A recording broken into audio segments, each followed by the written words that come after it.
இப்போது புதிய அறிமுகம் ஆச்சி ஹோட்டல் சாம்பார் 50 கிராம் ரூபாய் 20 மட்டுமே.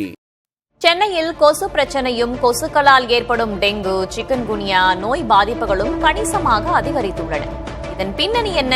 விரிவாக பார்க்கலாம்.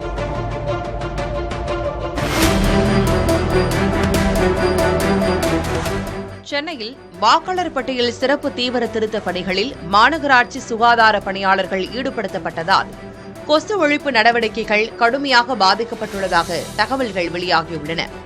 இதனால் நகரின் பல்வேறு பகுதிகளில் கொசுக்களின் உற்பத்தி அதிகரித்து சிக்கன்குனியா மற்றும் டெங்கு காய்ச்சல் பரவும் அபாயம் ஏற்பட்டுள்ளது. சென்னையில் 2025 ஜனவரியில் வந்த கொசு தொல்லை தொடர்பான புகார்கள் 590. இந்த ஆண்டு ஜனவரியில் அது 664 அதாவது 12.5 விழுக்காடு உயர்ந்துள்ளது.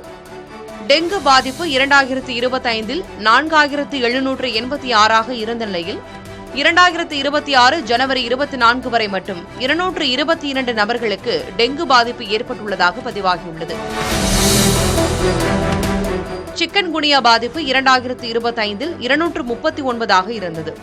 இந்த ஆண்டு ஜனவரி தொடக்கத்திலேயே 23 நபர்களுக்கு சிக்கன்குனியா பாதிப்பு கண்டறியப்பட்டுள்ளது.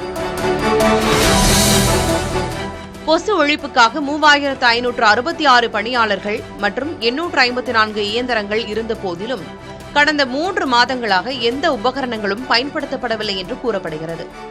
மாநகராட்சி சுகாதார பணியாளர்கள் மே முதல் அக்டோபர் வரை 10,255 கிலோ பழைய டயர்களையும் 83,556 கிலோ தேவையற்ற நெகிழி கழிவுகளையும் அகற்றியிருந்தாலும் தற்போது நிலவும் சுகாதார பணியாளர்கள் பற்றாக்குறையால் அந்த முயற்சிகள் பலன் அளிக்காமல் போயுள்ளதாக சமூக ஆர்வலர்கள் தெரிவிக்கின்றனர்.